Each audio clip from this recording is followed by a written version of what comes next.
So hello and welcome to New Junction. I have been rather busy over the Christmas break, so I think it's time for a layout update.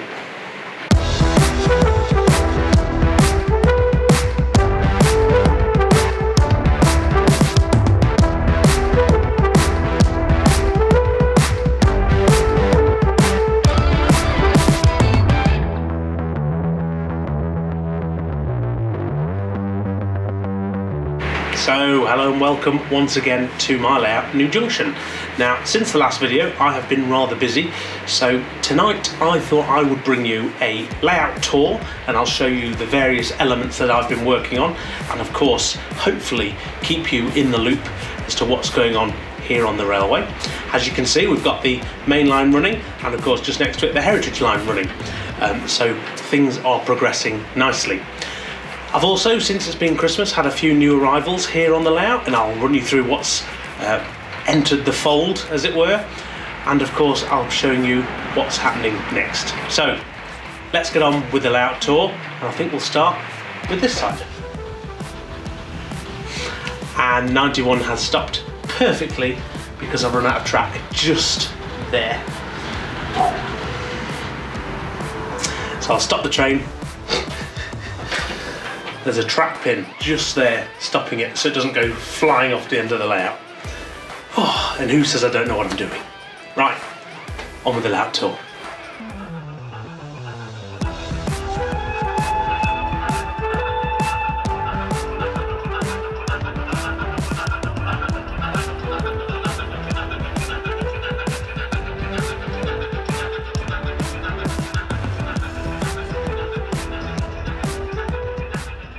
So if I start on this side of the layout, now hopefully you can see from your angle there, you're starting to get the picture of what this layout is finally starting to become. So we've had the heritage line for some months now. That's tooling around fine, no problem at all. The main line is, or has been, the focus over the Christmas break. And as you can see, we have 3 lines now solidly laid, all glued and stuck into position. We've got 3 points of the main junction and the cork laid for the 4th line. So this is now rapidly coming on, and it won't be too long before the 4th line is actually up and running as well. So on your right hand side, further towards the camera, you can see the main lines are fairly straight. When in exhibition mode and you've got the opposite side joined onto this side, you'll actually get a inside loop, which I think will be rather photogenic, particularly when you've got things like the 91 flying past above the heritage line, and we'll be able to get some real stock, real full-length trains, and I don't think it'll look too unrealistic, which was always the goal for the main line on this layout. It is just a 4-track loop on the main line, but I think hopefully I can do enough to it to detract from that somewhat. I can also add now as well, once the track is down and done, I can get the mini circular saw out and I can actually start trimming away some of these plywood boards, and it'll just leave just the plywood supports underneath the railway, and then we can start crafting in the scenery to make it all hopefully merge together quite nicely. But time will tell. Right now I'm going to take you a bit further up into the corner, and I'm going to show you what I've done to the super elevation corners, because although they were simple to install, they weren't totally without issue.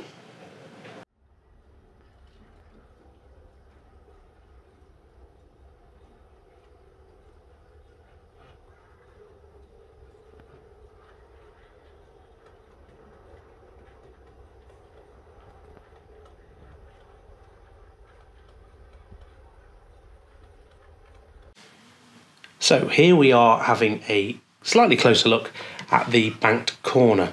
Now this will be, I think, one of the main vistas of the layout when it's finally done.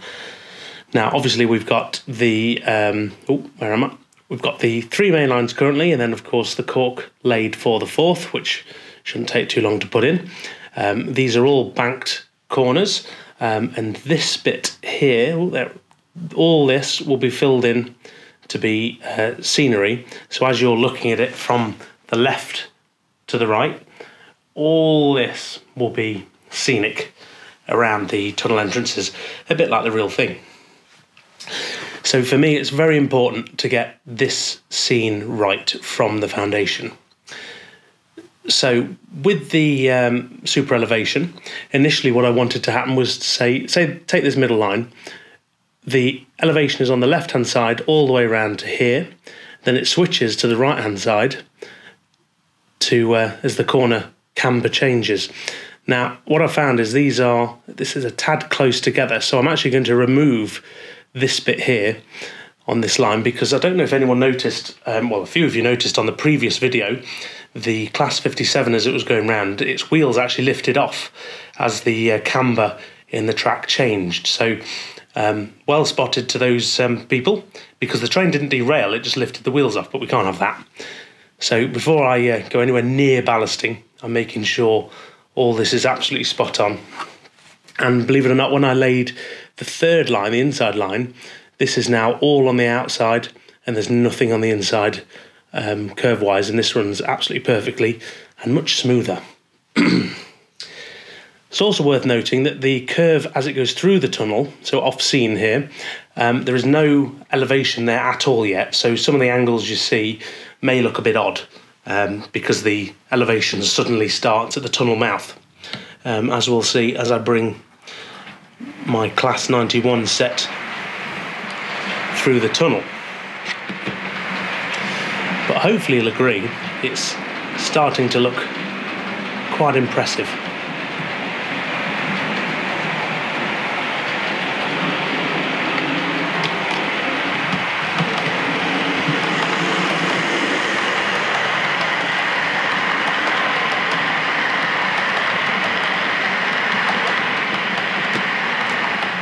So if I back the 91 up, and it's now going the correct way for the down fast, which is DVT first, I'm now drawn towards the tunnel mouths. Now, the tunnel mouths haven't really changed much at all. They've been used primarily as the layout for where the track should go. However, in probably a video in the near future, sooner rather than later, I'm actually going to finish cladding those and painting those, and I've got quite a nice selection of details to go on those as well. So hopefully that can start to be the first real piece of scenery down on the layout. So that's the progress on this corner. It won't take me too long to get the fourth line down, so fingers crossed that happens very swiftly, and then we're really starting to motor on then, because the track is in position.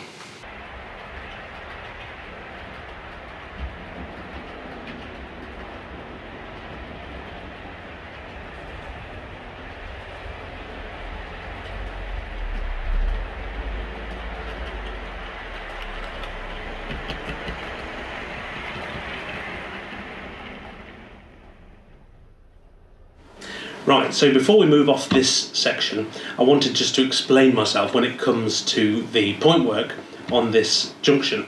Now, if you imagine it, you've got, like the road system, you've got 2 lanes, left and left, 2 lanes going north, 2 lanes going south.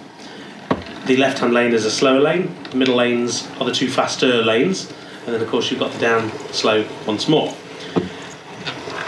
The reason I've added these points, which are duplicated on the other side, so in effect they'll be duplicated further on in exhibition mode, is while you've got your faster trains, your Azumas, your 91s ploughing up this line, no problem at all, it'd be nice to add a bit of activity. So the slower lines would naturally have freight and slower traffic. So what I've decided to do is, by having the loop in place, you could have the slowest of traffic, such as all your big heavy freight trains trundling up this line into this section in between the loop, and then you get your medium passenger services like your 170s, your 221s, etc. Finding a gap in the timetable, coming onto the faster lane around the freight in a gap, and it provides a nice bit of I suppose play value and something to do at an exhibition and something to watch as well. So there's a nice little scenario that can play out with these points. And of course, this scenario is replicated both going north and going south. So the operator can decide if they want to bring a train in, freight train in, and I suppose have a play on the scene, on the layout.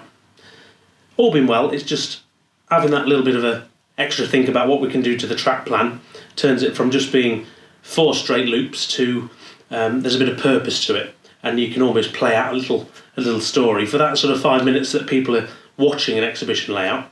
Just gives you something to do and something for them to watch and I suppose take from that.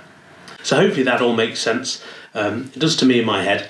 I do think this scene, I hope you'll agree, will look quite epic when there's catenary over it, all the signals, the lights all changing as trains whiz around, and of course on the fast lines when you've got your HSTs, your Zoomers, your 91s barrelling up and down the layout at full speed. That'll be hopefully something to behold. Right, it's time now to move on a section and take you over to behind me to have a look at how that board's getting on.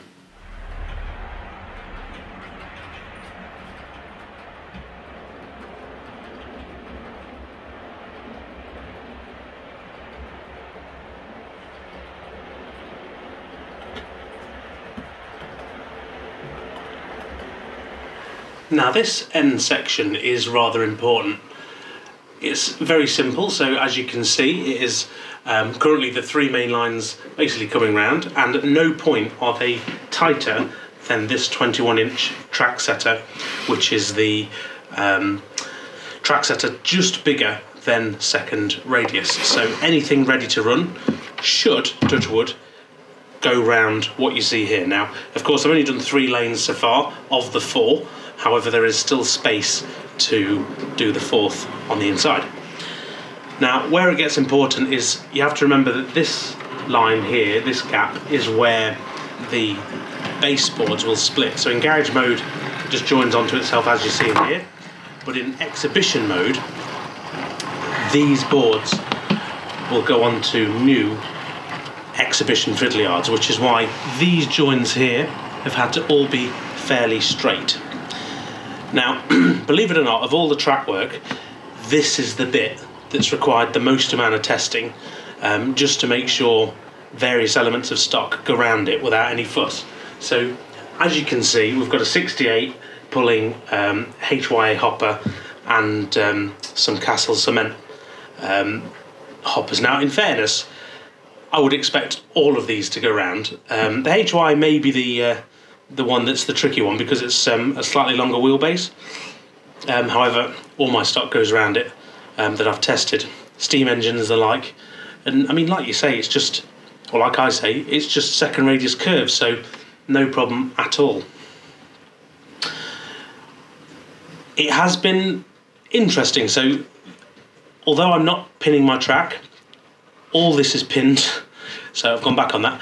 All this will be off scene.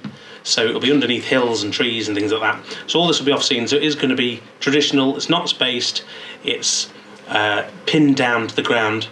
And I've left it like that just so, because these boards have to line up in 2 formations, one in the garage roundy and the other in exhibition mode, I've left them like this so they can be altered on the fly, whether that be taking the layout to an exhibition or bringing it home and putting it in this mode. It just allows me to move the track and keep that bit of flexibility without having to break anything.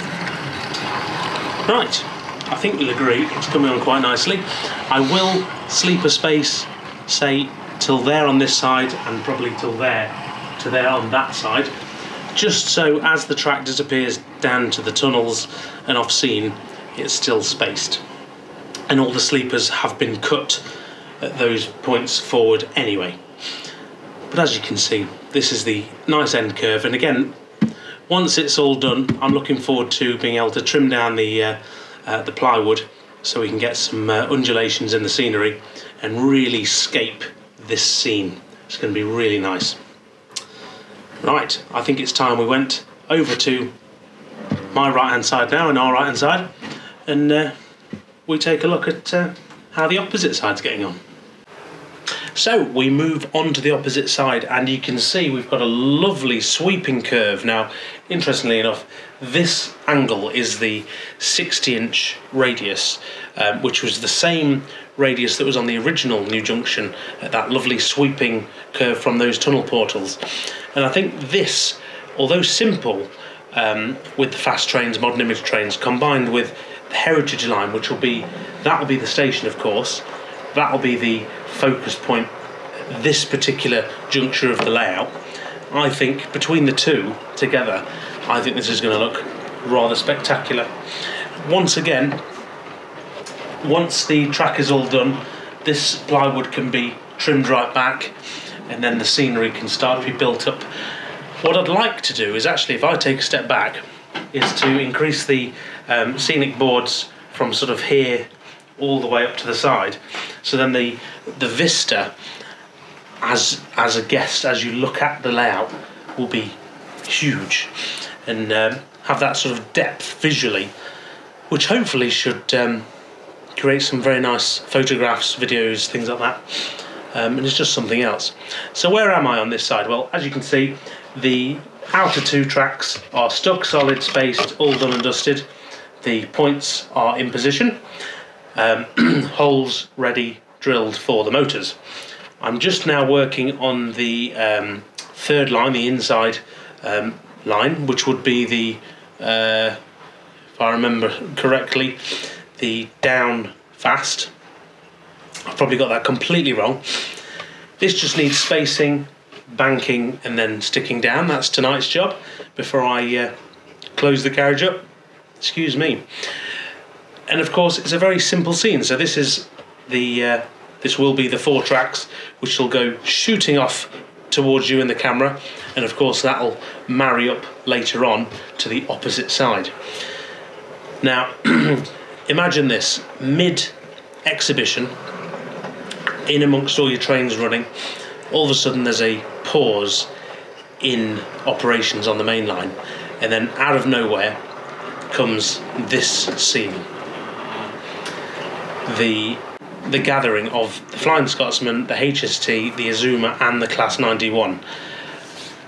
3 of which you can get ready to run, one of which might need a bit of fettling.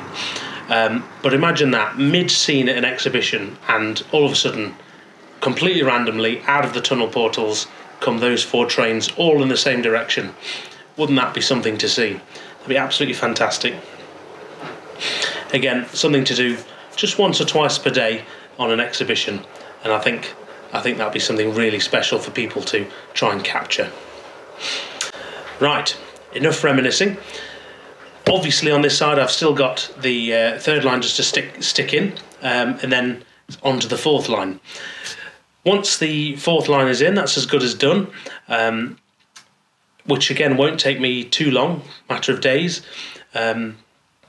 And then it comes to the very important section, which is what's happening next and what's happening down that end of the layout, which we should go and take a look at now, because I think that's one of the pivotal points of this build. This is the less publicised side to New Junction, mainly because this is where the scenery stops. So I'm working from that side, coming this way. Now, this end here serves only one purpose, and that's to bring this scenic side to join it around to this scenic side. This is purely for garage mode, so this only ever lives here.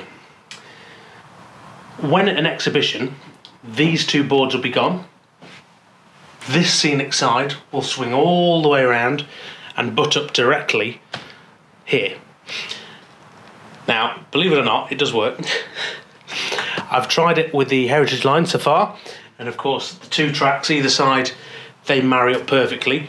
Now, because the track is pretty much ready to go in, as you can see the lengths of track and the cork have come down to the scenic ends, I'm now ready for the next phase, which is to take these down and marry up this board with this board and get the track positioned perfectly.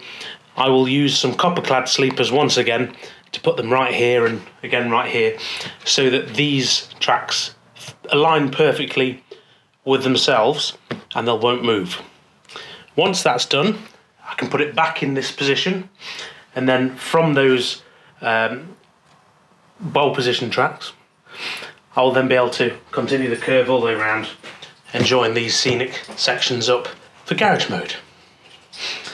Hopefully that makes some sense.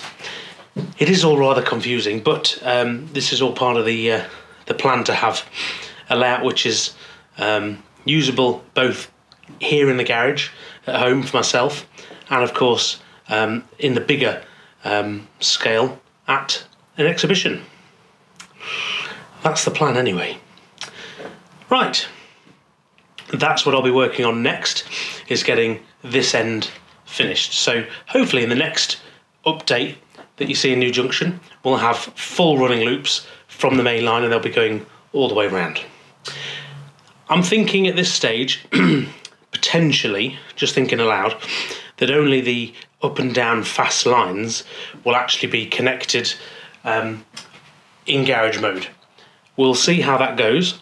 I've just got a feeling that the inside line might be a tad too tight when it comes to it, but I don't know yet, I've not tried it. So that brings us to the end of the tour part of this video, so I think it's time now we went on and had a look at some of the new arrivals to arrive on the layout. And believe it or not, there's some right in front of me with the Mark IVs. I'm sure you've noticed earlier in the video that I now have a full rake of Mark IV LNER coaches from Hornby. Now, there's 9 coaches in the set. Hornby have done each and every one. Each one has its own coach numbers, and of course, this is a natural addition to my mainline fleet, modelling the Modern Image East Coast mainline. Now, it's taken several months to save up and buy them in stages, because 9 coaches of anything is quite a hefty purchase. So I have been slowly adding them one by one to my fleet, and here they are in all their glory. They're now all here and looking the business. They're currently running around on the NEM tension lock couplings. They do have a bar which has a fixed, has a much closer coupling to them. However, it makes the rake fixed, and I like to take them on and off. But they're great for testing, and being Hornby, say what you like about Hornby, Hornby's stuff always runs on dodgy track work, so that suits me down to the ground. Right, I haven't just treated myself to some coaches over the last few months, also 2 locos, so I think we should have a close look at them as well. So next on the new additions list is this Locomotion Models Class 33. Now, this is a special edition which has been done by Hellion and Locomotion Models.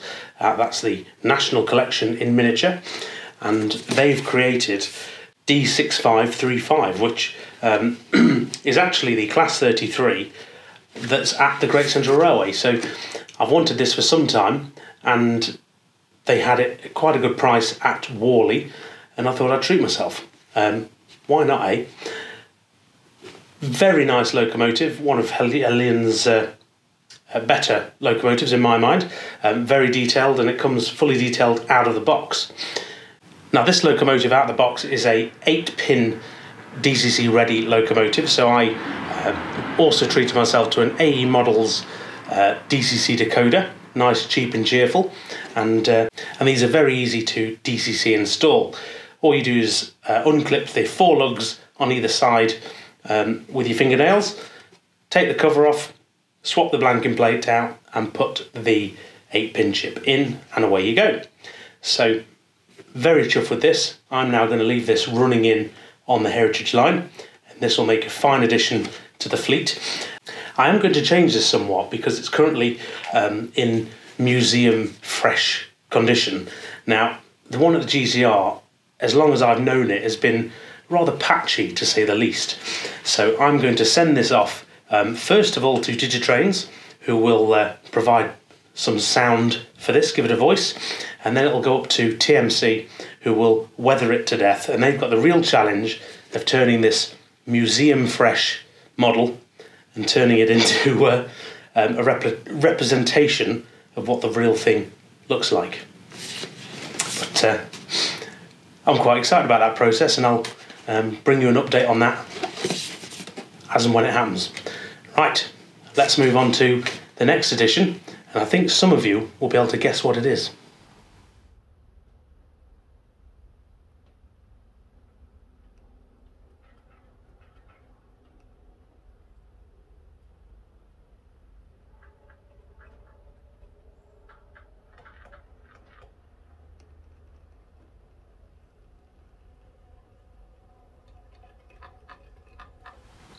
And of course it had to be an Accurascale Class 92. Now these have just been released, they've been flying off the shelves like hotcakes, but ever since I had the Accurascale Deltic, and I was so impressed with that, I thought I've got to give one of these a go. Now not only is this DCC ready, this version in this box is actually a DCC sound fitted version. It's the Dogs Danglies edition, and to say I'm impressed is an understatement. Now this is 92038, as I say, it's a Caledonian sleeper livery, ready for the Mark 5s that are following their delivery of these. Like I say, to say I was impressed, they have really raised the bar. Now I won't do a full review on my channel, because I've actually just done one on the Hornby Magazine channel, which you can see right now. And I'll put a link to that video down below in the description. But it's well worth watching, particularly if you're interested in your modern era electrics. And when I say the locomotive raises the bar, it's so much more, there's so much more technology crammed into it. You line it up side by side with something else of the same sort of value, and it leaves them for dust. So Accurascale, well worth watching, particularly with their future products such as the Class 50, Class 31, and of course the Mano.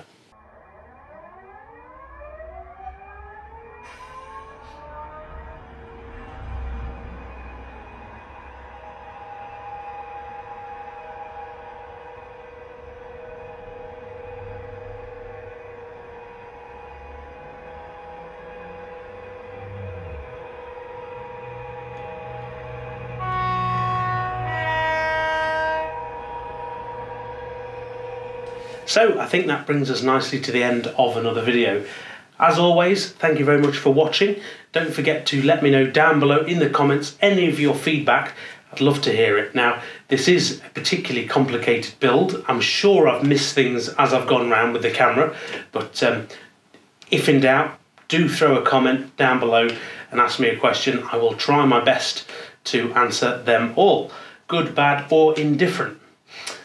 Right, as always, I would like to say a big thank you to the channel patrons, and of course they are John Batten, Simon Pitcher, South Lane Southern Line, Stuart Bernard, Robo Ninja, Mark Saunders, Fair Price Models, St Michael's Junction, Jordan Jacobson Franzen, Richie Clark, Matt Carman, Micah Lee, Chris Moss, Captain Tony, Steve Cheeseman, Steve Lockhart, Double O Rail, Alan, Christopher Hurley, Ryan Dixon, 801 Rail, Richard Horan, Harry Llewellyn Jones, Paul Smith, Dylan Chesworth, Jigoku Samurai, Simon Henrik, Andy Clark, CW315, Lewis Forrester, Sam Yates, Trish Bitts, and Stephen Owen. Now, of course, I want to say a big thank you to the channel patrons and channel members. However, if you are a channel patron, you also get to see all the behind-the-scenes images and maybe some video clips as and when they happen, because I upload them as and when I make progress here on the layout first. Ultimately, they all end up in a video, but it's nice to have that little bit of community behind the scenes.